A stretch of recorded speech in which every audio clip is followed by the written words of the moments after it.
Senhoras deputadas, senhores deputados, vamos tomar os nossos lugares, por favor. Vamos já ver isso, Sr. Deputado. Entretanto, vamos começar com os nossos trabalhos. Temos o Sr. Ministro connosco. E, portanto, estão criadas as condições, então, para começarmos. O Sr. Ministro encontra-se junto de nós a propósito de um requerimento do Bloco de Esquerda, portanto, será o Bloco de Esquerda a iniciar a ronda de perguntas e, resumidamente, relaciona-se com a alteração à Lei dos Solos. Sem mais, Senhora Deputada Joana Mortágua, para começar a ronda das perguntas, a Sra. Deputada dispõe de 4 minutos. Está bem? Faz favor, Sra. Deputada. Muito obrigada, Sr. Presidente. Sr. Ministro, não há dúvida nenhuma que esta lei promove uma entorse aos instrumentos de regulação do território, em termos que eu acho que faria o arquiteto Ribeiro Teles desesperar por contradizer tudo aquilo que ele tentou ensinar-nos durante décadas sobre a impermeabilização dos solos, artificialização dos solos, instrumentos de gestão do território, que por alguma razão têm instrumentos de planeamento e planificação que são nacionais e que não são apenas locais, por alguma razão. É porque faz sentido ter esses instrumentos e, por alguma razão, há uma classificação dos solos enquanto rústicos e urbanos, por alguma razão há classificações de reserva agrícola, de reserva ecológica, ou seja, tudo aquilo que nós construímos até hoje tem uma racionalidade. Arrasar isso, ou pelo menos promover uma grande entorse a esse sistema de planificação e de gestão do território, poderia ser justificado com um enorme serviço público do ponto de vista de direito à habitação, que é a maior crise que nós enfrentamos neste momento. Ou seja, se dessa entorse resultasse, sem prejuízo para questões fundamentais do ponto de vista do ambiente, ecológicas e da salvaguarda e segurança das pessoas, resultasse uma disponibilidade de casas a preços verdadeiramente acessíveis que resolvesse a crise da habitação. Ora, não é isso que esta lei promete. Recordo que a Sra. Vereadora Filipa Roseta veio hoje mesmo dizer exatamente isso. É que esta lei pode ser útil para aumentar a disponibilidade de habitação ou de construção imobiliária, mas ela não faz nada em relação ao preço dessa habitação.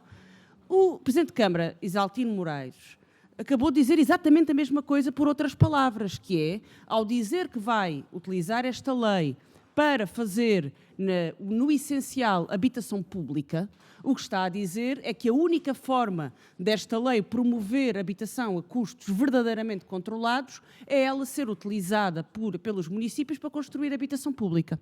Coisa para a qual não seria necessária uma entorse desta dimensão aos instrumentos de gestão do território. Além disso, nós temos um conjunto de especialistas, basicamente todos menos o Governo, que garantem que a lei vai promover um aumento dos preços da habitação. Porque há recordo a notícia do Público, que fez as contas, diz que há 3 grupos de conselhos, aqueles que estão abaixo da mediana e que vão encostar-se à mediana, aqueles que, estando na mediana, vão encostar-se ao limite máximo criado pelo Governo, que é acima da mediana, e aqueles que poderiam estar, ou seja, aqueles em que os preços de facto poderiam ter uma pequena tendência para diminuição relativamente aos preços astronómicos, e quando eu digo diminuição não é para preços da classe média, é apenas uma pequena diminuição que facilitasse o bolso dos ricos, que é quem agora os pode comprar. Nesses não há terrenos rústicos que possam ser reclassificados em solos urbanizáveis. É o caso de Lisboa, é o caso dos grandes centros, das grandes cidades já muito urbanizadas e onde existe, e se existe terreno rústico, provavelmente nem sequer é aconselhável fazer esse tipo de transição. Ou seja, não há nenhuma prova, a não ser a palavra do Governo, que nós sabemos que vale muito pouco, sobre os efeitos desta matéria e desta lei nos custos da habitação. Não, e vale muito pouco nesta matéria. E eu digo porquê, não é? Porque quando o Governo anunciou outras medidas que disse que iam ajudar a certos setores da população a aceder à habitação, como foi o caso das medidas para os jovens, não é? Já a própria Ministra da Juventude veio admitir que tiveram o efeito... Vou terminar. Que tiveram o efeito perverso de aumentar o preço da habitação e, portanto, foi a própria Ministra do PSD que admitiu que houve esse efeito perverso. Eu termino já, Sr. Presidente, só para perguntar se faz a mesma promessa que fez o Sr. Ministro da Coesão de que esta lei vai baixar em 20% o preço da habitação em todo o país. Está colocada a questão. Aproveito para cumprimentar a Sra. Secretária de Estado da Habitação, coisa que não fiz anteriormente. Peço desculpa, Sra. Secretária de Estado. Bem-vindo, bem-vinda. E agora, para responder às questões colocadas, o Sr. Ministro, não é? Dispõe de 4 minutos. Faz favor, Sr. Ministro. Muito obrigado, Sr. Presidente. É sempre uma honra estar aqui perante vós para poder esclarecer aquilo que pudermos esclarecer. É a primeira vez que estou neste processo de uma apreciação parlamentar, o que também louvo, porque antes do debate efetivo podemos fazer este debate intermédio. Ainda que não haja grande esperança para algumas visões que são absolutamente antagónicas, que possamos, no decorrer deste debate, poder mudar opiniões. Há aqui um consenso, que eu diria, dos moderados e daqueles que têm uma visão de que há um problema da habitação em Portugal e que precisamos objetivamente aumentar a oferta, mas também temos que trabalhar do lado da procura, onde o estoque de habitação pública é essencial e que Portugal está muito abaixo das médias que seriam desejáveis e, portanto, temos que aumentar o estoque de habitação pública. Mas também o mercado tem que dar resposta e não pode ser só a habitação pública a dar resposta. E aqueles que têm uma visão absolutamente manicaísta de que tudo o que se possa fazer está sempre tudo mal. E, portanto, eu não tenho, sendo eu um otimista militante, não tenho otimismo nenhum em que hoje possa mudar a opinião da Sra. Deputada Joana Mortágua. Ainda para mais, quando é absolutamente taxativa, aliás, como é seu hábito e também é positivo, dizer que não há dúvida nenhuma que esta lei não serve.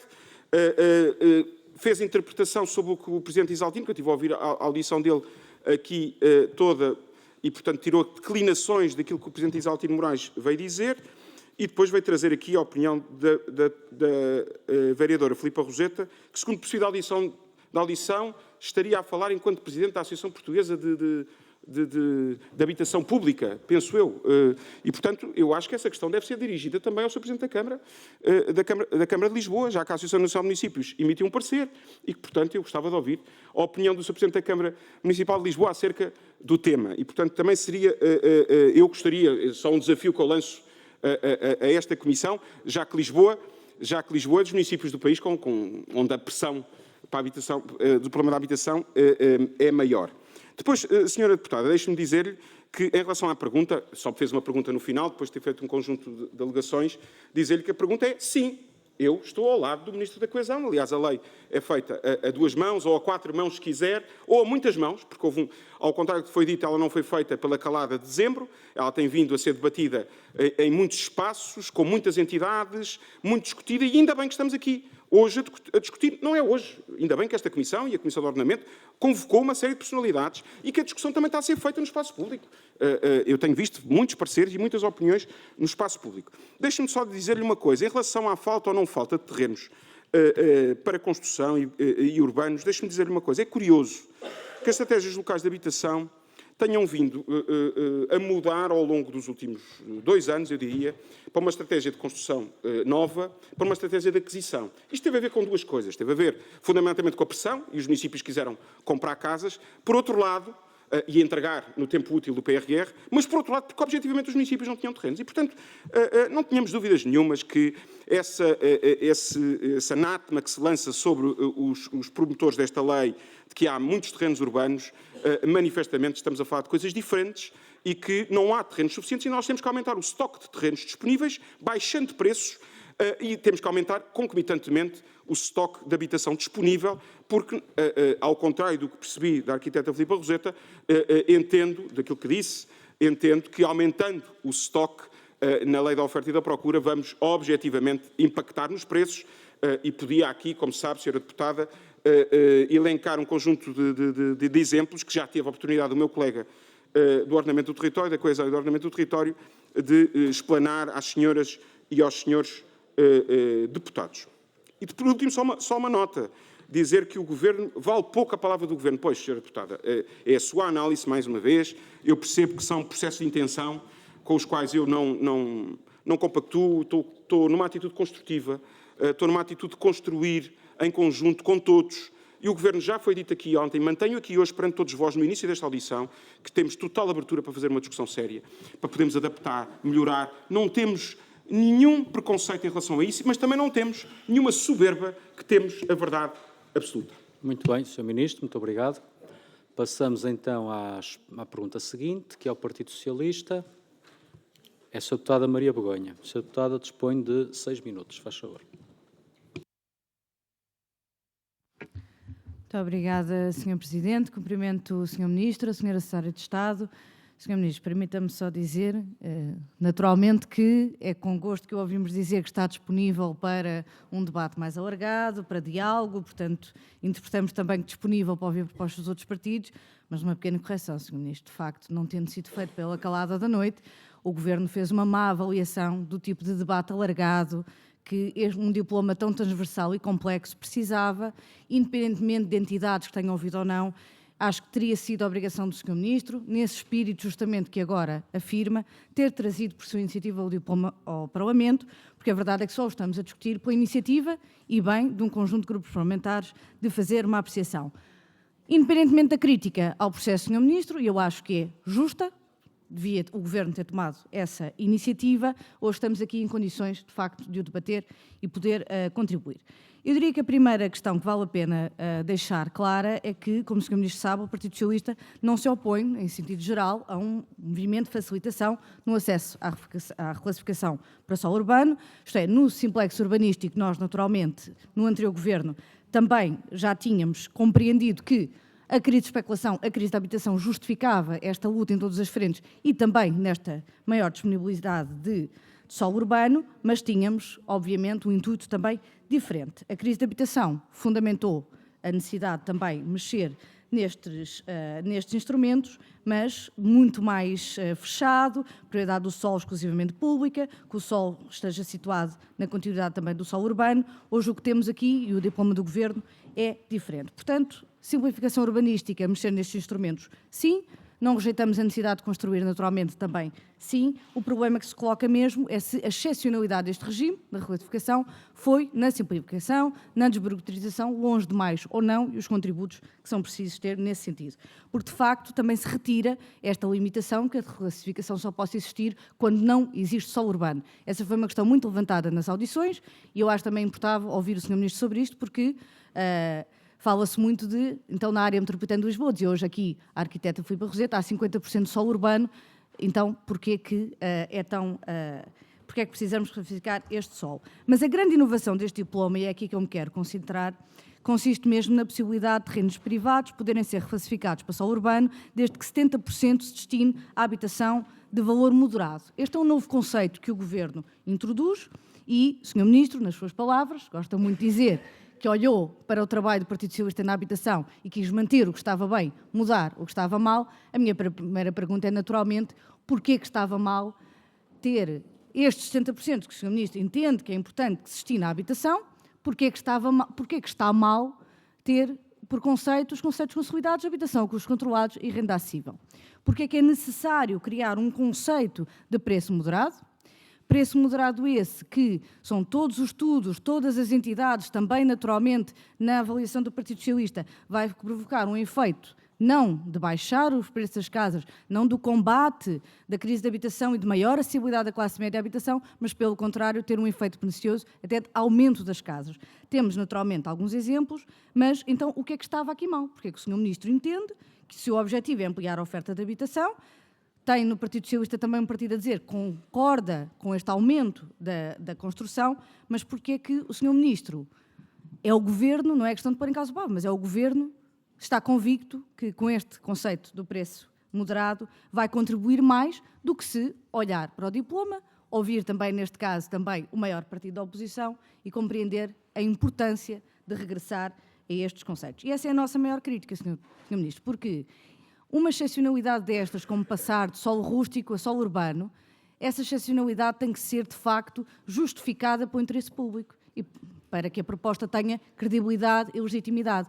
Neste momento, como a proposta nos é apresentada ao país, Sr. Ministro, e ao Parlamento, não vemos como é que a proposta pode responder ao problema, que é o problema de criar mais oferta de habitação acessível. Pelo contrário, estamos preocupados num conjunto de conselhos, e um pouco por todo o país, que faça exatamente o oposto. E sim, Sr. Ministro, também é justo dizer que esta não é a primeira vez que uma medida na área da habitação, que é apresentada para responder à classe média, na verdade responde a um segmento de rendimentos mais elevados e não à classe média, que é a maior prejudicada neste momento da crise da habitação. É justo dizê-lo, nós não somos contra políticas públicas que respondam a outros segmentos, nós somos contra que essa seja a prioridade naturalmente. E, portanto, se estamos perante sistematicamente valores de venda que podem ficar acima dos valores de mercado, já por si proibitivos, como é que o Sr. Ministro justifica que vai responder à habitação? Nós trouxemos aqui até ao Sr.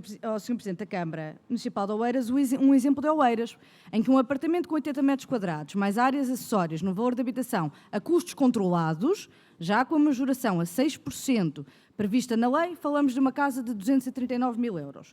No preço moderado que o Governo quer introduzir, falamos de 300 mil euros. São aqui só 60 mil euros de diferença. Se tivermos em conta que o IVA na habitação a custos controlados é de 6%, o preço moderado a 23%, a diferença passa a ser de 115 mil euros. Muitos mais exemplos poderiam também ser utilizados, mas, portanto, a minha pergunta, mesmo que também não tenho muito tempo, obviamente que a minha questão, a minha pergunta, o meu comentário para o Sr. Ministro é muito objetivo.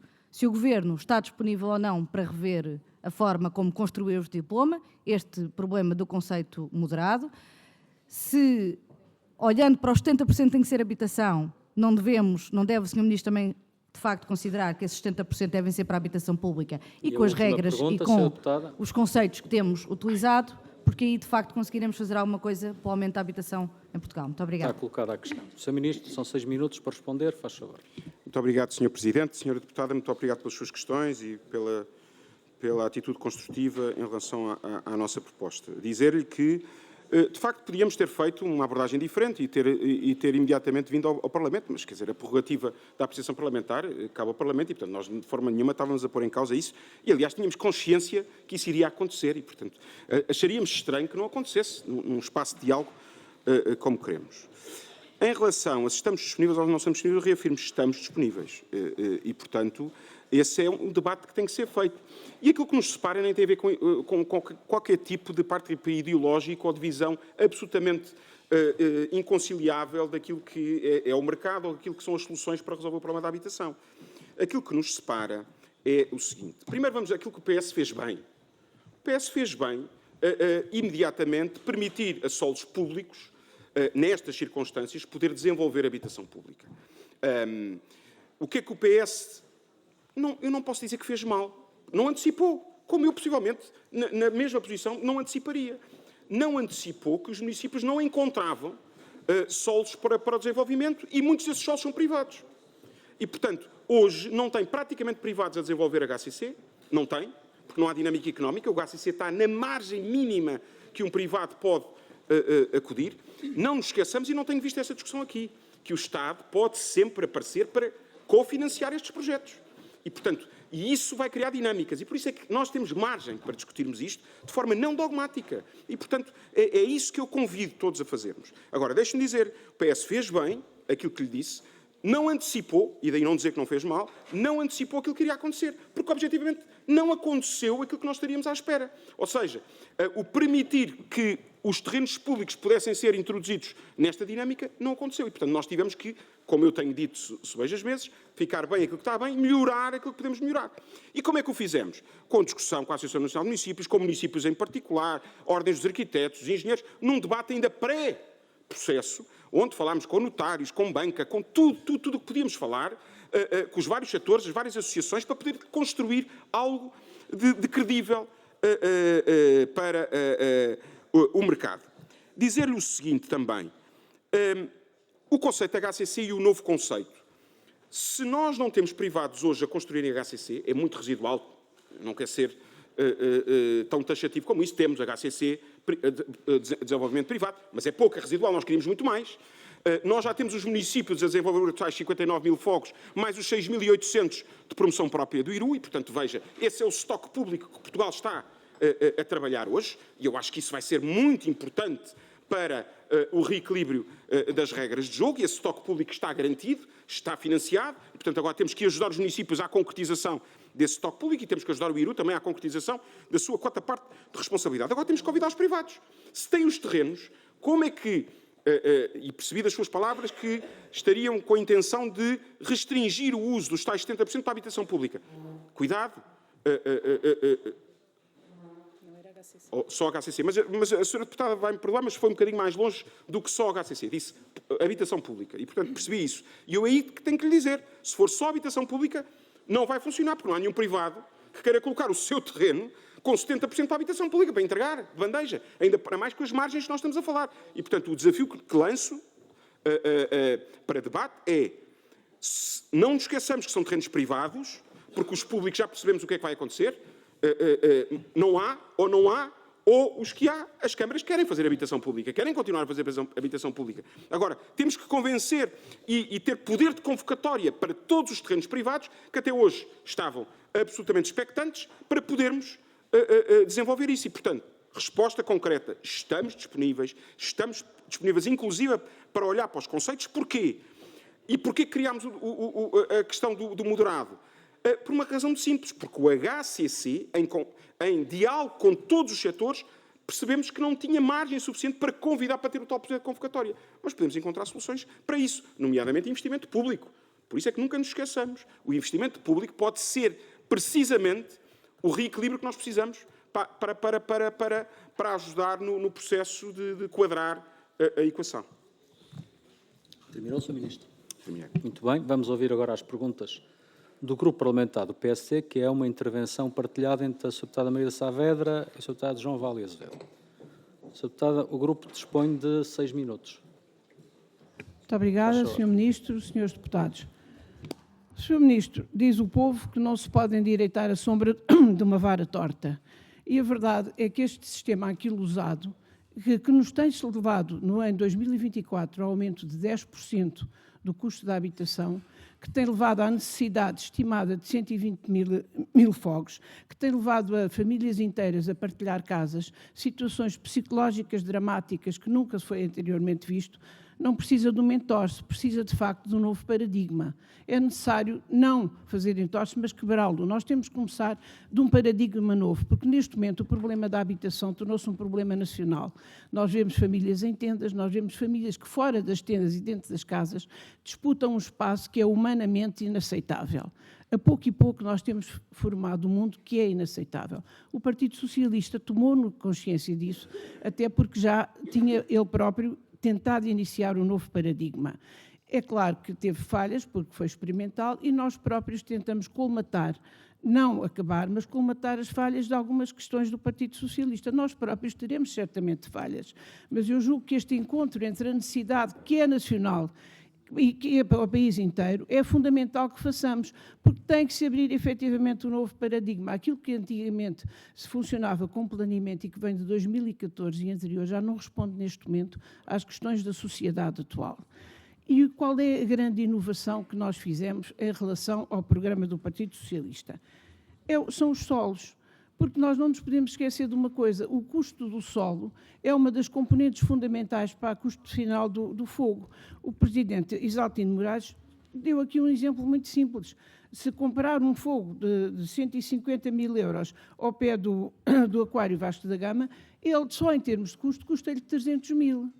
Portanto, é claro que isto não é possível quando nós falamos em solo urbano. O solo urbano é muito mais caro e sendo que normalmente, sei que varia, mas a componente do custo do terreno em relação ao custo total da habitação, às vezes é 1/3. E, portanto, o que é que nós fazemos quando queremos alargar os solos? Queremos que este terço diminua substancialmente. É por isso que eu tenho imensa dificuldade em perceber quando é que o terço diminui substancialmente, se deduz que o preço das casas vai aumentar. Eu não tenho matemática, confesso. Não tenho matemática que explique isso. Quando um problema da equação desce, obviamente o resultado final da equação desce sempre. E é claro que os preços serão sempre caros junto de terrenos da marginal, junto da Baixa Pombalina, até porque é uma coisa que também é importante vermos, não é só o custo do terreno, é que nas áreas a reabilitar, o custo da reabilitação chega a ver 5 vezes mais caro do que o custo da construção nova. E, portanto, o que se pretende neste momento com o alargamento é exatamente diminuir aqueles custos que, à partida, podem ser diminuídos. Naturalmente que o que todos nós estamos é a favor da habitação, é a favor das condições degradadas e degradantes em que toda a população portuguesa está e que o próprio Partido Socialista reconheceu na tentativa que fez e, efetivamente, iniciou de remodelar este problema. Agora, tem que ser aberto um novo paradigma, porque, senhor Ministro, como diz o povo, a vara tem que ser partida endireitada em vez de andarmos a endireitar uma sombra. Muito obrigada. Muito bem, Sr. Deputado João Vale Azevedo dispõe de 2 minutos e meio. Faz favor. Muito obrigado, Sr. Presidente. Cumprimento o Sr. Ministro, Sra. Secretária de Estado, Sras. e os Srs. Deputados. Para o Bloco, eu julgo que o problema da habitação se resolve com balões de ar quente. Não são necessários solos, não é necessária maior disponibilidade de solos e, portanto, os balões de ar quente podem ser uma boa solução para o Bloco.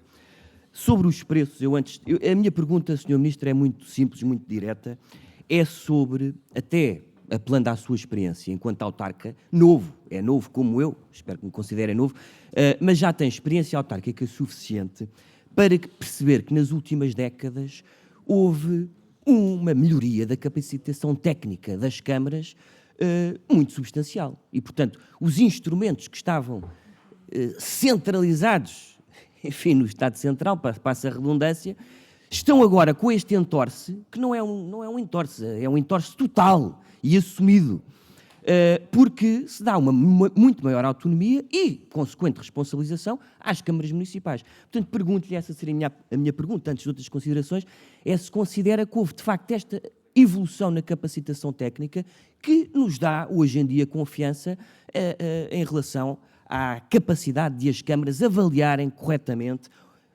enfim, com meios próprios ou recorrendo a consultores externos,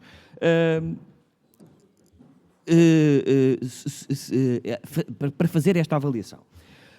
Em relação aos preços, enfim, eu não quero aqui entrar numa discussão, enfim, bastante primária sobre oferta e procura, mas quero só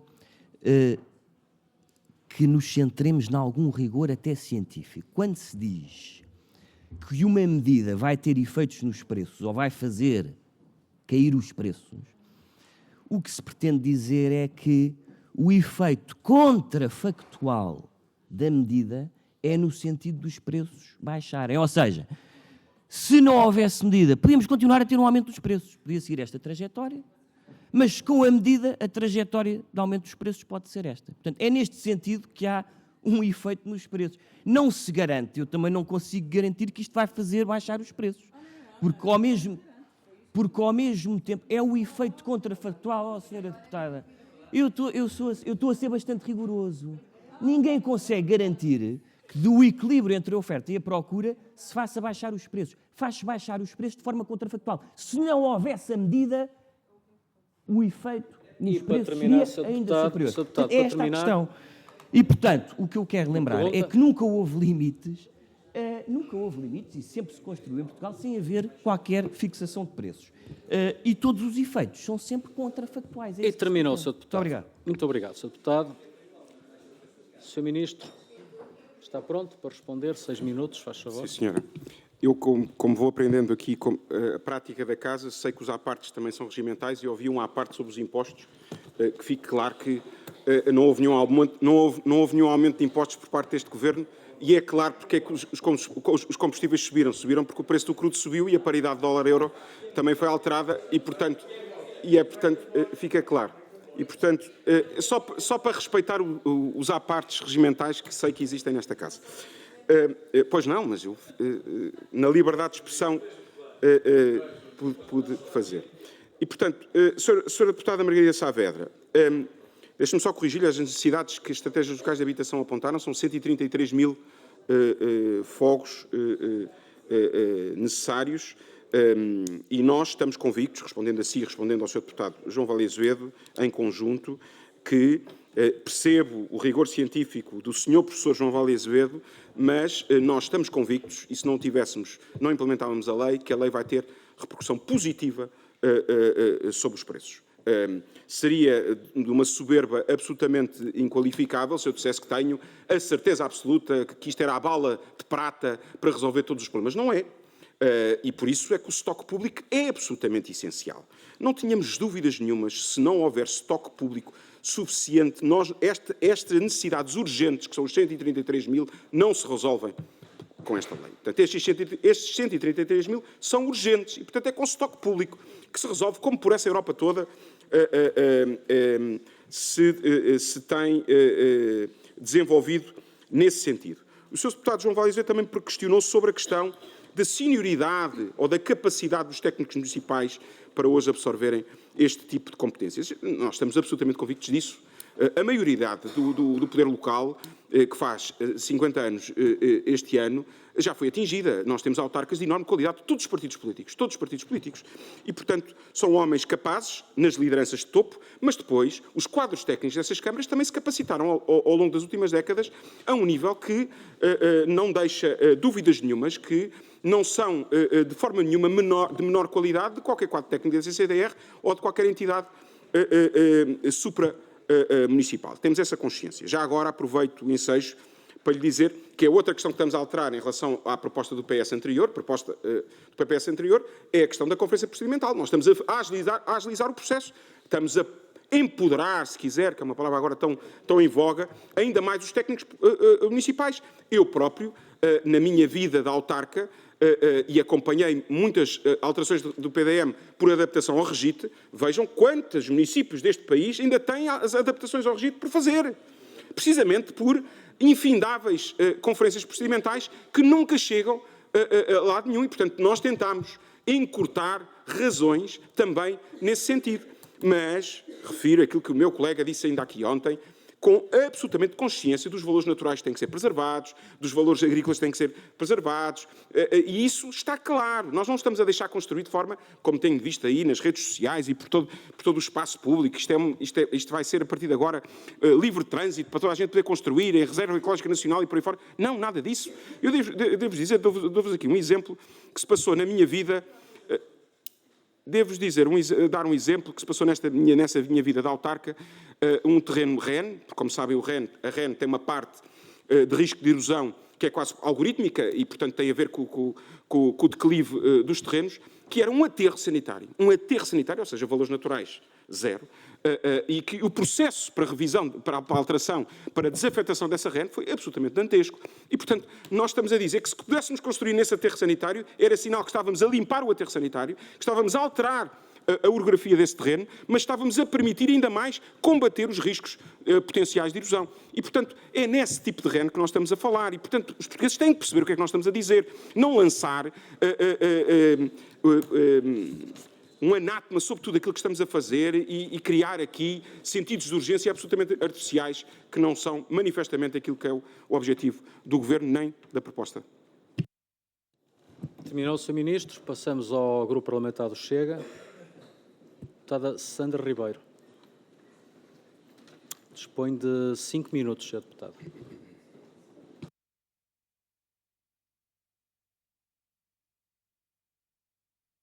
Obrigado, Sr. Presidente. Sr. Ministro, muito bem-vindo. Isto é, de facto, um tema extremamente importante e nós temos feito várias audições a várias entidades e a semana passada a Rede Gás considerou, portanto, esteve em audição nesta casa e considerou que não existe falta generalizada de solos urbanos nos perímetros urbanos, atendendo a que 50% dos solos urbanos não são utilizados. A Associação Zero propõe a aplicação desta alteração ao regime jurídico dos instrumentos de gestão territorial e à lei dos solos apenas aos municípios que não tenham zonas urbanizadas disponíveis e excluindo as zonas REN e RAN. Sr. Ministro, nós sabemos que nem todos os terrenos urbanos são aptos para a habitação e não podemos forçar as pessoas a migrarem para as zonas que nós gostaríamos. Eu já lhe tinha colocado esta questão a quando o debate do Orçamento de Estado, e volto a fazê-lo, se nós não deveríamos começar urgentemente por cadastrar todos os edifícios do Estado que estão em zonas já urbanas e colocá-los no mercado, vendê-los, reabilitá-los e arrendá-los, para aumentar a oferta e assim pressionar a descida de preços. No artigo número 4 do artigo 72b, afirma-se que a reclassificação para solo urbano é fundamentada em parecer técnico dos serviços municipais ou de outra entidade contratada com competência técnica para o efeito. Por que razão, se estamos a tentar usar mais solos para construção, se suspendem as áreas urbanizáveis ainda em vigor, e que são muitas, e as sujeitam ao mesmo regime dos solos rústicos? É que não faz sentido, estando em curso várias operações urbanísticas nestas zonas, com vista à habitação, que desta forma vão parar e seria muito mais rápido que a transformação do solo rústico e urbano através de unidades de execução que têm que ter pareceres de entidades exteriores. O modelo de governação do Programa Nacional da Política de Ordenamento do Território prevê que as CCDRs coordenem no seu território, ao nível da nomenclatura das unidades territoriais para fins estatísticos, a execução deste instrumento de gestão territorial. As CCDRs têm como atribuições, de acordo com o artigo 4º, a linha H, da sua lei orgânica, executar, avaliar e fiscalizar as políticas públicas nos domínios do ordenamento de território e urbanismo.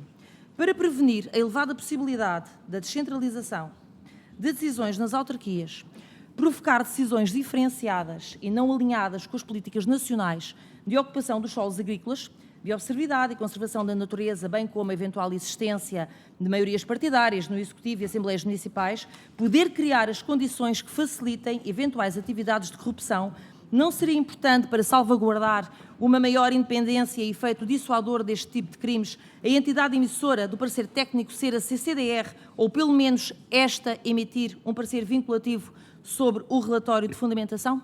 Muito obrigada. Terminou, Sra. Deputada. Sr. Ministro, não ouviu a última pergunta? Não ouviu? CCDRs.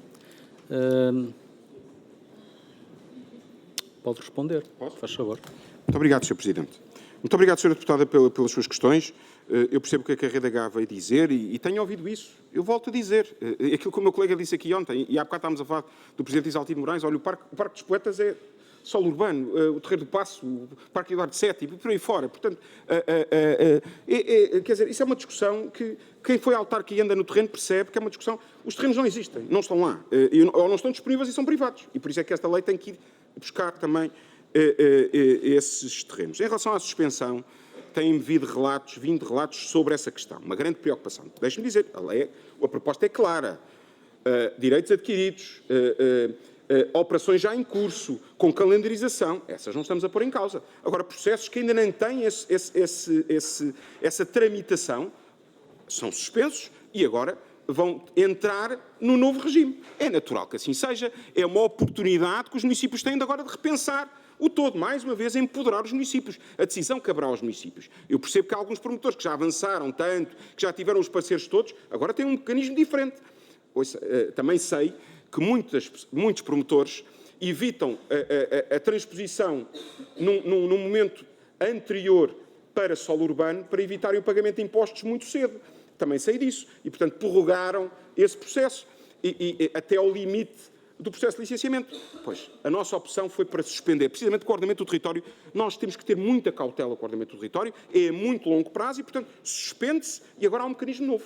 Não estamos a tirar direitos nenhuns. Os direitos adquiridos estão adquiridos e há um novo mecanismo para o fazer. Senhora Deputada, eu percebo que o partido que representa coloca a questão da corrupção e da transparência. Este Governo foi um Governo que, desde do primeiro minuto que tomou posse, colocou o combate à corrupção como uma das suas prioridades.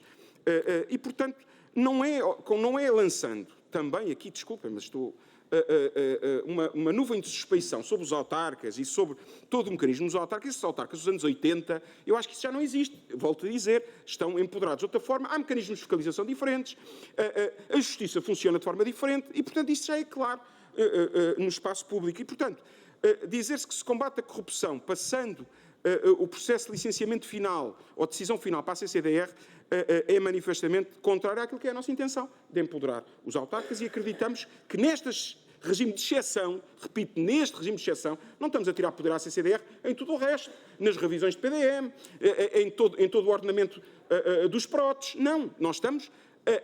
A CCDR continua com as suas competências, aliás, têm vindo a ser reforçadas, como é sabido, começou no anterior Governo, este Governo continua nesse processo de reforço das competências da CCDR, mas o princípio da subsidiariedade tem que funcionar. E, portanto, neste regime de exceção, nós achamos que os municípios têm competências próprias para poder resolver o problema e não precisamos das CCDRs. E, portanto, é uma opção, pode ser algo que nos separe, mas assumimos essa opção. Passamos então ao grupo parlamentar do PCP. Sr. Deputado Alfredo Maia dispõe de 3 minutos para colocar as suas questões. Faz favor, Sr. Deputado.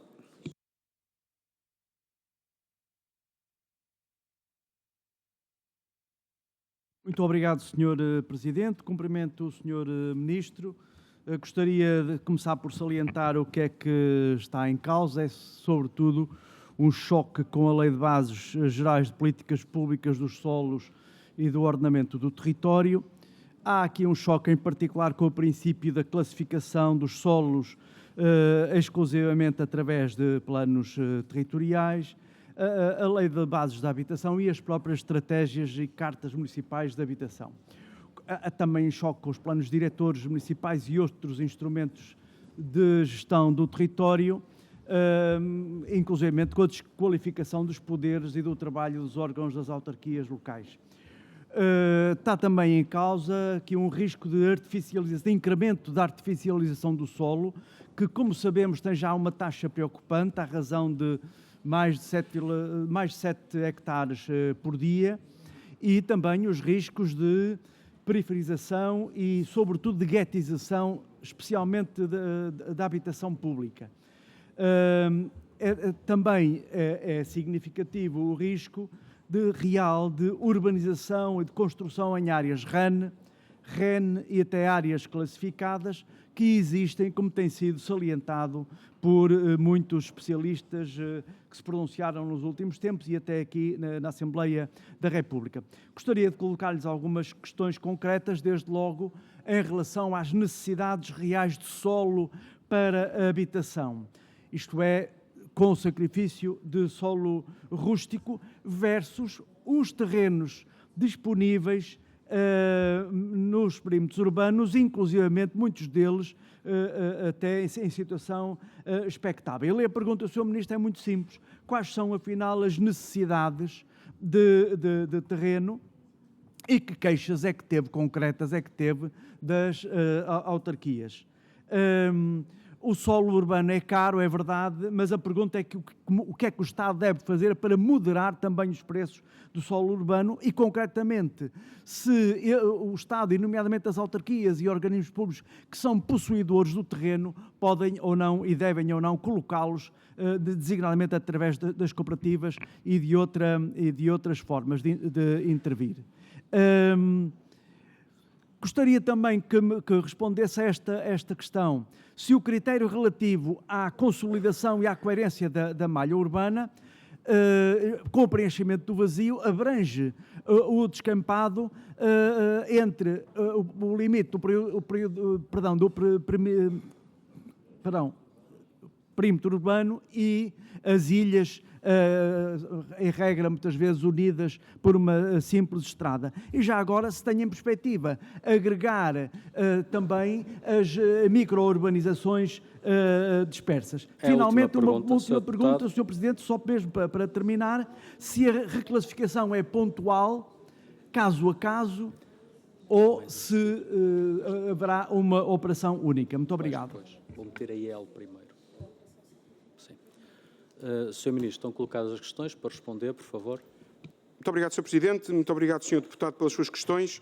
Sr. Deputado, o PCP tem vindo recorrentemente a falar das cartas de habitação. Portanto, eu convido a fazermos esse périplo, se quiser, pelos municípios, para visitarmos esses documentos, essas cartas de habitação. Eu não conheço a de Lisboa e pouco mais. E, portanto, o PCP o que sugere é que nós esperássemos por as cartas de habitação e, portanto, o PCP percebe das suas palavras, vai-me perdoar esta minha interpretação, que não é urgente o problema da habitação e que, portanto, vamos todos agora ficar quietos, não fazer nada, esperar que os municípios desenvolvam as cartas de habitação e depois, daqui a uns anos, sentamos-nos outra vez para resolver o problema da habitação. Nós não temos essa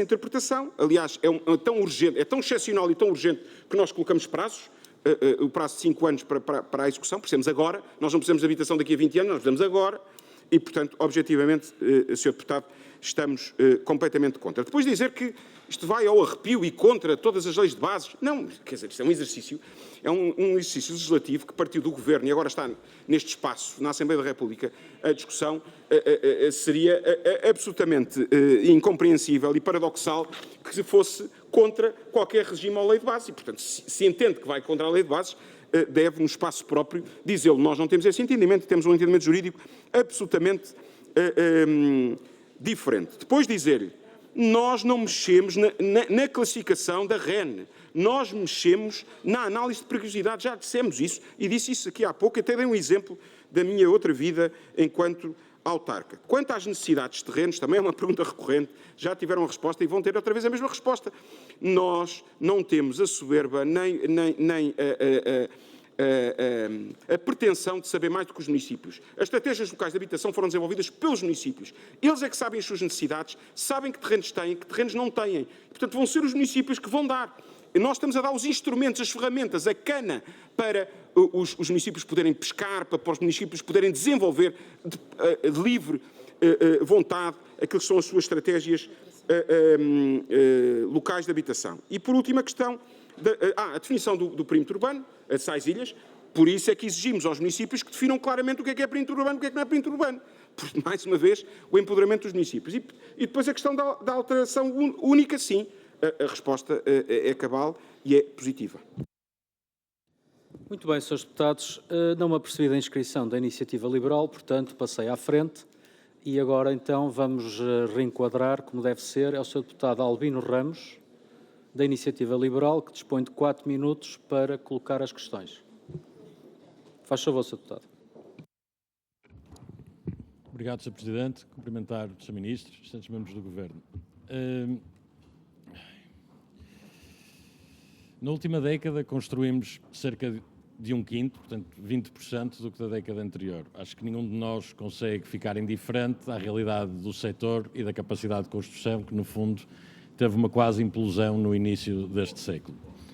Os recursos são finitos e a capacidade produtiva também. Portanto, o racional será sempre que os agentes se desloquem para onde vêem mais rentabilidade. E, nesse sentido, partilhamos da preocupação do Sr. Ministro, que é como criar condições para que os privados queiram envolver-se na questão da habitação pública. Diga-se, um pequeno à parte, que a habitação pública no nosso país está muitas vezes erradamente associado à habitação social e bairros. E esse é um paradigma que também importa mudar, introduzindo questões normais no resto da Europa, como edifícios de uso misto e outras questões que contribuem para a densificação da malha urbana, para a mistura dos tecidos sociais e que vão contra a guetização que por vezes se vê quando isolamos essas áreas. Afinal, no fim do dia, sabemos todos que são os privados que fazem as casas, não é o Estado nem a legislação por decreto. E, nesse sentido, percebemos e concordamos com a ideia geral de tentarmos criar incentivos para os agentes privados.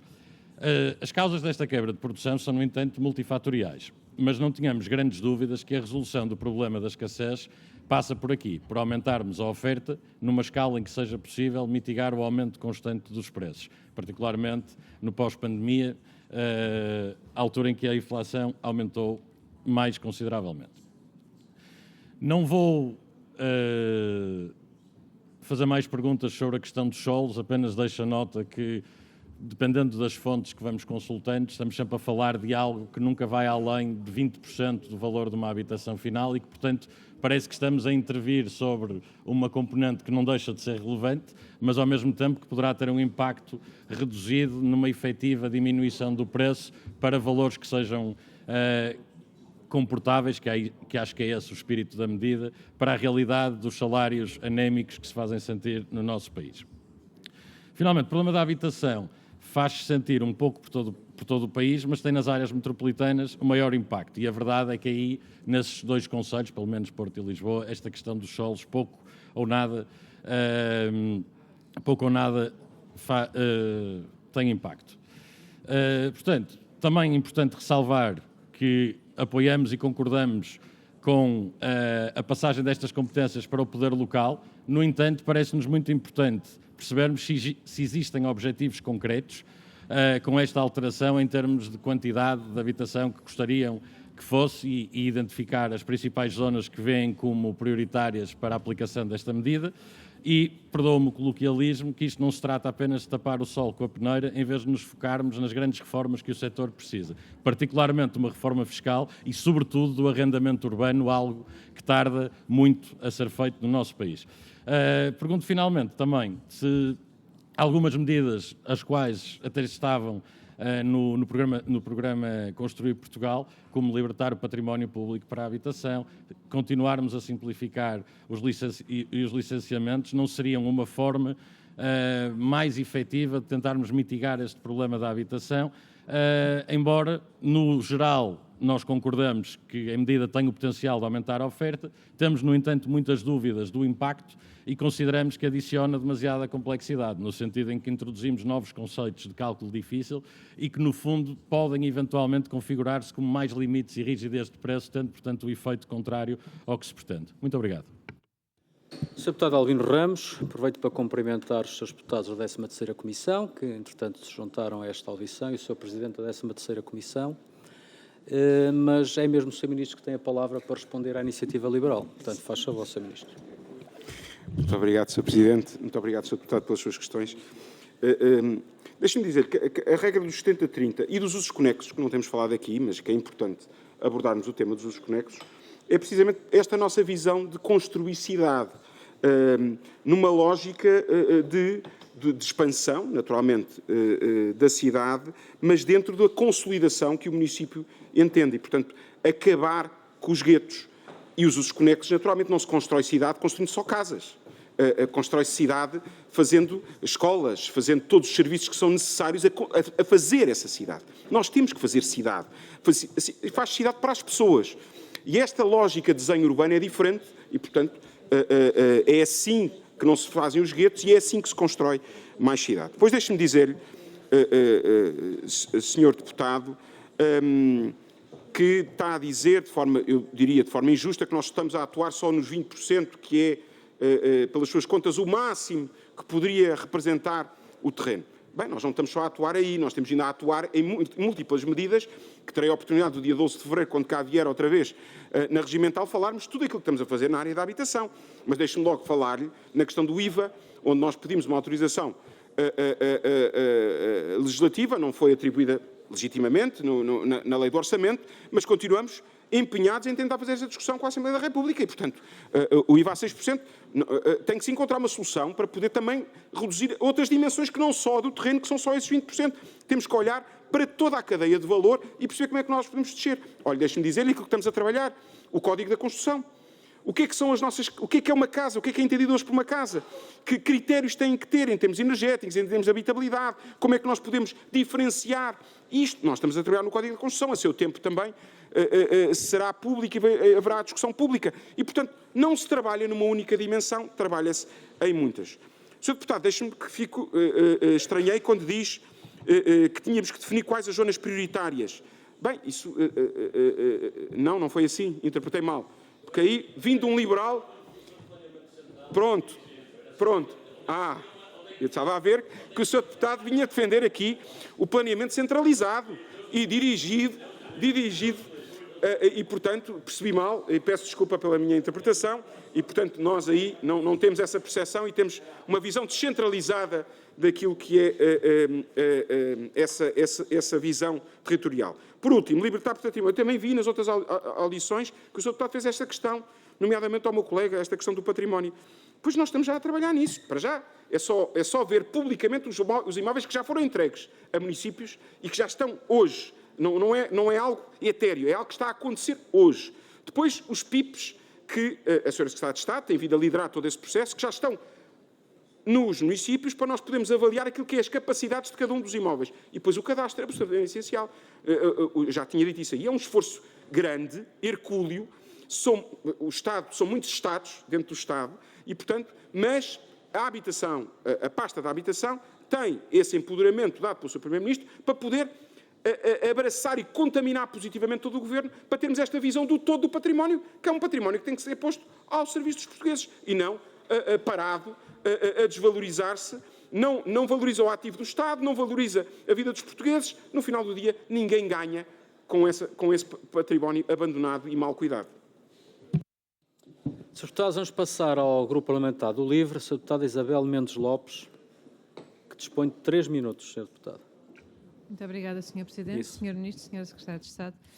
Nós todos reconhecemos que vivemos uma crise, uma emergência na habitação, mas isso, na verdade, não pode ser pretexto para tudo e o diploma que hoje aqui discutimos não é mais do que uma falsa solução, uma distração que desvia o foco das verdadeiras causas da crise da habitação. Aliás, ainda hoje de manhã a arquiteta Filipa Roseta disse exatamente isto, que este diploma não vem resolver o problema da habitação e não contribui para resolver o problema da habitação. Na opinião do LIVRE, este diploma é um perigo para o ordenamento do território, para os solos, que são um recurso básico do nosso país, e já muito discutimos sobre isso, e dado o tempo não vou alongar sobre isto. Mas, na verdade, eu quero fazer menção a todos os especialistas, todas as pessoas da sociedade civil que se têm levantado contra este diploma, e são imensas as vozes, desde a Rede H, Organizações de Ambiente, Conselho Nacional do Ambiente e do Desenvolvimento Sustentável, a Associação Nacional de Municípios, a Associação Portuguesa de Urbanistas, a Ordem dos Arquitetos, têm-se levantado contra este diploma, alertando para os riscos e para os problemas, e muitas delas até apelam à revogação do diploma. E, na verdade, não houve debate público promovido pelo Governo e portanto, neste momento é que está a haver o debate público com o decreto-lei já em vigor. E, portanto, as minhas perguntas são estas. Porquê é que o Governo ignorou os pareceres das entidades e avançou para esta alteração sem promover um debate público amplo e informado? Por outro lado, em que estudo é que o Governo se baseou para garantir que esta alteração legislativa iria reduzir o valor das casas e assegurar habitação a preços acessíveis, quando na verdade já temos evidências de que será o contrário? Também pergunto, na prática, portanto, quem é que vai beneficiar desta alteração ao regime jurídico de instrumentos de gestão do território? Porquê é que foi retirada na versão final do decreto-lei a possibilidade de arrendamento acessível como opção prioritária para a construção? E, na verdade, esta alteração reforça uma aposta na construção para venda. E, portanto, eu queria perguntar como é que o Governo está a pensar garantir que as casas que são construídas não entram depois no mercado de arrendamento especulativo e não são vendidas a valores muito superiores aos da compra. Também queria perguntar se a aposta do Governo é continuar a aumentar a construção para venda, porque é que não é mantido o regime de construção a custos controlados como medida que impede a rápida entrada das frações no mercado especulativo? E, por outro lado, quais é que são as salvaguardas previstas para proteger as áreas sensíveis da REN e da RAN contra reclassificações abusivas e como é que será garantida a continuidade dos corredores ecológicos protegidos por estas reservas? E também queria perguntar, em relação à dispersão urbana, nós sabemos que a dispersão urbana é um problema e, portanto, o que nós precisamos é que as pessoas trabalhem no sítio onde moram e moram no sítio onde trabalham e não sejam obrigadas a ir morar para longe, e já falámos muito sobre isso. Mas gostávamos de perceber que relação é que o Governo vê entre este diploma e o combate aos fogos florestais, também relacionados com esta questão da dispersão urbana. Muito obrigada. Muito obrigado, Sra. Deputada. Para responder o Sr. Ministro. O Sr. Ministro dispõe de 3 minutos, faz favor. Muito obrigado. Sra. Deputada, de facto foi, nos 3 minutos, foi recorde. Eu, da última vez que cá estive, no âmbito do orçamento, na última ronda foram 88 perguntas, como sabem, depois tive que ver o vídeo para responder a todas. Portanto, isto, manifestamente, isto é uma velocidade absolutamente incrível. Mas deixe-me dizer, porque ignorou? Não ignorou. Nós ouvimos essas entidades, a Sra. Deputada não estava cá no início, nós ouvimos essas entidades e temos uma opinião diferente. E, portanto, governar é isso, tomar decisões e, portanto, objetivamente estamos disponíveis para ser escrutinados por isso. Em que estudo se baseou? Não é um estudo, é uma evidência. Não há casas. Não há casas, não há terrenos, os autarcas dizem que não há terrenos, os privados não alinharam no HCC e, portanto, é uma evidência. Não há casas. E o HCC e o regime atual não permitiu aos privados poderem colocar os terrenos aqui. A questão do arrendamento já foi subejamente dito, nós não estamos a excluir o arrendamento. Está lá explícito, não está escrita a palavra arrendamento, mas está explícito que são livres de utilizar para o que quiserem. E, portanto, se esse é o esforço que é necessário, que se faça esse esforço. Quando se diz habitação pública, toda a habitação pública está incluída naturalmente. A habitação pública para arrendamento, para venda, está toda incluída. Depois, como é que nós garantimos que depois não há especulação? A lei é clara, a nossa proposta é clara, há um registro, há um ónus sobre o imóvel, o ónus está claro, está registado no registro predial e, portanto, esse ónus vai viver para todo sempre com a vida daquele imóvel. E, portanto, e depois nós, o Sr. Ministro da Coesão já teve a oportunidade de o dizer, nós queremos criar concomitantemente um portal onde tudo seja absolutamente transparente, que casas é que estão a ser construídas no âmbito deste regime, para podermos todos sabermos ao nível nacional o que é que está a ser feito, para não haver dúvidas nenhumas. Quaisquer dúvidas que possam ser suscitadas ficam absolutamente claras. O HCC naturalmente está incluído neste regime de exceção e, portanto, também não percebemos os abusos, como é que vão ser comatados, bem, desde logo com a Justiça a funcionar, com a Fiscalização a funcionar, com as CCDRs a funcionarem, com as Inspeções Gerais a funcionarem, com o Estado de Direito a funcionar. Que, nós vivemos num Estado de Direito. Eu acredito que o Estado de Direito funciona. Que abusos são esses, mas que fantasmas são esses, desses corruptos todos que andam por aí e desses facínulas todos que andam por aí, que vão pôr fim à Reserva Ecológica Nacional e à Reserva Ecológica Nacional. Não, já fomos claros, já o expliquei aqui. Abusos, combata-se os abusos, investigue-se, faça-se queixa, as inspeções, que façam inspeções. É claro, nós somos absolutamente intransigentes no que diz respeito aos abusos. E penso que é isto. Obrigado. Se é isto, Sr. Ministro, então vamos passar à segunda ronda. Pergunto aos grupos parlamentares que se inscrevem para a segunda ronda. Tenho a inscrição do Chega, do Bloco de Esquerda, do PS, ali também não, e do PSD. Bom, vamos então avançar para a segunda ronda. É a Sra. Deputada Maria Begonha, do Partido Socialista, dispõe de 2 minutos. Faz favor, Sra. Deputada. Obrigada, Sr. Presidente. Sr. Ministro, com alguma insistência, mas porque me parece relevante. Sr. Ministro, o Partido Socialista está absolutamente interessado em alargar o modelo, ou o sucesso, se quiser chamar, ou a adesão do modelo da habitação a custos controlados.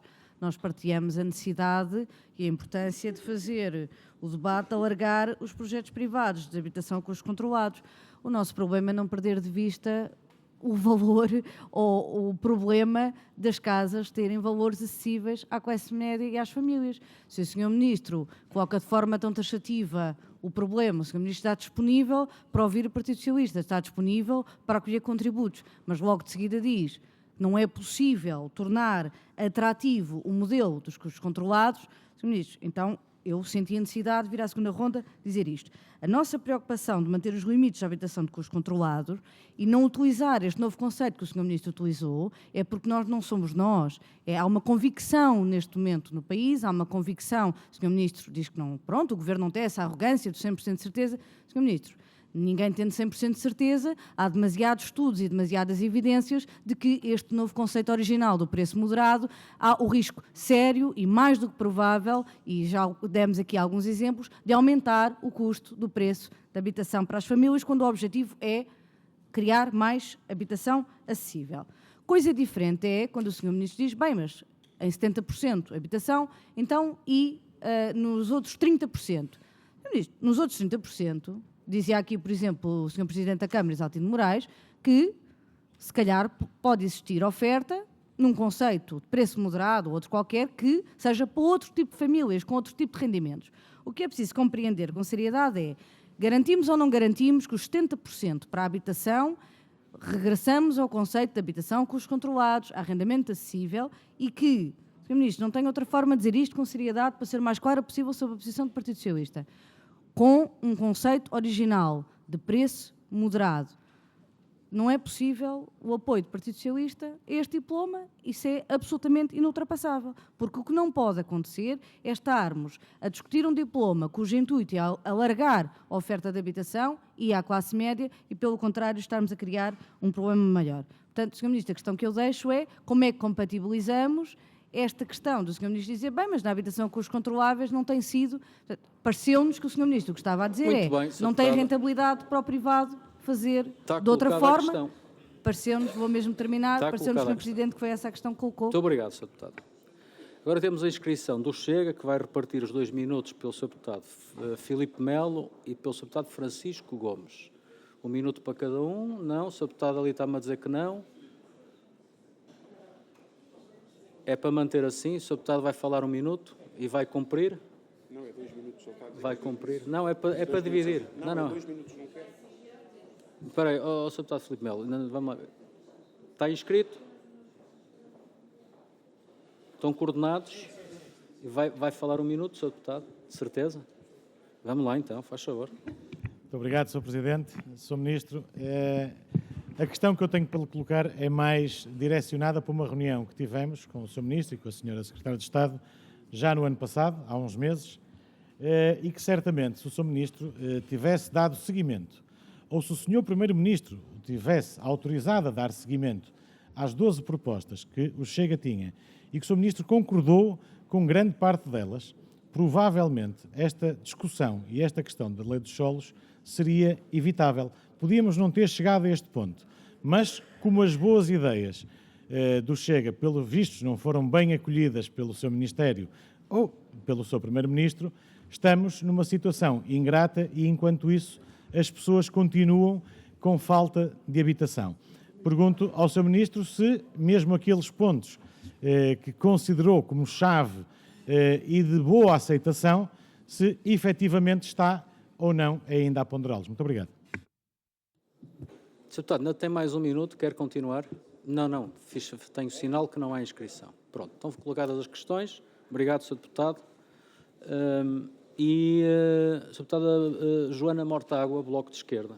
2 minutos, faz favor, Sr. Deputado. E com isto encerramos a segunda ronda. Com isto não, com a sua intervenção, Sr. Deputado. Faz favor. Muito obrigada. Eu sou obrigada a responder à imagem que foi aqui deixada pelo PSD. Aquilo que é verdadeiramente um balão de ar quente são as políticas de habitação do PSD, porque os preços só sobem e continuam a subir, nem há perspectiva de haver uma interrupção nesse movimento. E eu, em relação a isso, quero agradecer o rigor com que o deputado João Vale Azevedo explicou que esta lei não vai baixar o preço da habitação. E agradeço-lhe o rigor por ter contradito as promessas que o Governo tem feito. Porque, na realidade, o Sr. Deputado disse qual é a verdadeira expectativa. É que esta lei, na melhor das hipóteses, possa travar os níveis de crescimento do preço da habitação. Ou seja, tentar que ela cresça, que o preço da habitação cresça a um ritmo um pouco mais lento ou que cresça um pouco menos. Ora, os preços da habitação cresceram 10% nos últimos tempos e, portanto, um pouco menos não vai tornar a habitação acessível à classe média, não vai tornar a habitação acessível aos trabalhadores. Isto não é um novo paradigma, isto é o mesmo paradigma que nos trouxe até aqui, porque na tentativa permanente de garantir a rentabilidade dos promotores privados, aquilo que se faz é não garantir habitações a preços controlados. E esse é que é o problema. É porque os preços que o próprio Ministro da Coesão lançou, como os preços que esta lei permitem, continuam todos acima da taxa de endividamento, da taxa de esforço da maioria das famílias. Quando o Governo não teve sequer, e podia tê-lo feito, o Governo podia ter feito esta alteração e podia ter encontrado aqui um argumento que é o seguinte: há falta de solos para a habitação pública, nós precisamos de aumentar o estoque de habitação pública e, portanto, precisamos de aumentar os solos disponíveis para a construção de habitação pública e arrendamento a custos controlados. Nós poderíamos distanciar-nos da solução da reclassificação com estas normas, podíamos distanciar-nos em relação ao ordenamento do território, mas tínhamos um objetivo em comum que discutiríamos, que era aumentar o estoque de habitação pública e de arrendamento a custos controlados. Mas não é essa a promessa desta lei. Esta lei não promete isso. Esta lei o que promete é mais habitação, mais negócio imobiliário a preços que a classe média trabalhadora não vai conseguir comportar e eu, nesse ponto de vista, agradeço a honestidade com que foi aqui admitido que esta lei não garante a diminuição dos preços da habitação. Muito bem, terminamos a fase de perguntas da segunda ronda. Sr. Ministro, são 6 minutos para responder às questões que ainda subejam e para concluir. Faz favor, Sr. Ministro. Consigo, com certeza. Senhora Deputada Maria Begonha, dizer-lhe o seguinte. Eu não vou fazer aqui um processo negocial com o Partido Socialista no meio da Comissão. Quer dizer, não vai ter... O que está aqui sob discussão é aquilo que é a proposta do Governo. Não é a proposta do Governo, é aquilo que é o decreto-lei do Governo. Está lá. Ponto. Aguardemos qual é a posição do Partido Socialista. A única coisa que eu posso fazer é depreender das palavras das intervenções e das sucessivas comissões, audições que ocorreram aqui. Portanto, vamos depreendendo daquilo que é o mapa da mina, da análise que cada um dos partidos faz. E, portanto, não vai ter de mim agora a resposta se é assim, se é assado, se é o HCC, se não é HCC, se é moderado, se não é moderado. aguardemos para ver qual é a resposta do Partido Socialista. Eu já o disse no início, Sra. Deputada, quer que eu diga outra vez? Eu não tenho... Eu digo outra vez, estamos disponíveis para discutir com esta Assembleia como estivemos sempre, ponto. E, portanto, estamos disponíveis para discutir com essa Assembleia. Agora, hoje são os nossos factos são estes. O que aconteceu até agora não funcionou. O HCC com privados é absolutamente marginal. E, desculpem-me, podem invocar os estudos todos, os nossos, aquilo que nós trouxemos aqui, aquilo que o Sr. Ministro da Coesão trouxe aqui, nós entendemos que desce, em média, 20% o preço que estamos a falar. E, portanto, não tenham dúvidas sobre isso. Isso é a nossa análise. E fizemos uma análise rigorosa ao país todo, ao mercado todo. E, portanto, não tínhamos dúvidas sobre isso. E respondendo agora ao Sr. Deputado Filipe Melo, dizer-lhe, já tive a oportunidade de dizer, não foi só a proposta sobre o IMT que o Chega fez e que a Iniciativa Liberal fez, são ambas propostas que nós... Ainda não acabei, o Sr. Deputado tem sempre... É como aquela questão do aeroporto, insiste que não vai haver aeroporto, e o aeroporto qualquer dia está construído e já aterram lá aviões e vai continuar a dizer que não há aeroporto. Portanto, calma. E, portanto, foi o IMT, foi a questão do IVA para os projetos, foram várias questões e, portanto, estão todas em análise. O IVA para projetos, por exemplo, não conseguimos ter ganho de causa no incêndio de orçamento, mas vamos discuti-lo outra vez, porque acho que é justo. A questão do IMT em cascata é algo que temos que discutir. Discutimos com as finanças e não conseguimos ainda ganho de causa para o fazer. Não estica. E portanto, Sr. Deputado, dizer que aquelas reuniões não foram cosmética. Aquelas reuniões foram reuniões sérias que ouvimos de todos os partidos, aqueles que quiseram apresentar medidas, e essas medidas continuam a vigorar naquilo que estamos a fazer no dia-a-dia e naquilo que ainda iremos fazer. A Sra. Deputada Joana Mortágua não fez nenhuma questão concretamente e, portanto, é mais uma questão quase filosófica aqui com o professor João Vale Azevedo, mas isso deixo para esta Comissão, para os próximos debates, para os próximos capítulos desta discussão. Muito obrigado a todos. Sr. Ministro, concluímos assim um esforço de agenda que a Comissão fez para que as audições se realizassem antes da apreciação parlamentar. Está cumprido esse objetivo. Agradeço ao Sr. Ministro a sua participação e os esclarecimentos proporcionados. Senhoras deputadas e senhores deputados da Comissão de Economia, nós vamos continuar, porque temos a nossa ordem do dia. Vamos fazer 5 minutos de intervalo, porque é extensa a ordem ainda para seguirmos, 5 minutos de intervalo e depois reiniciaremos os trabalhos. Muito obrigado a todos.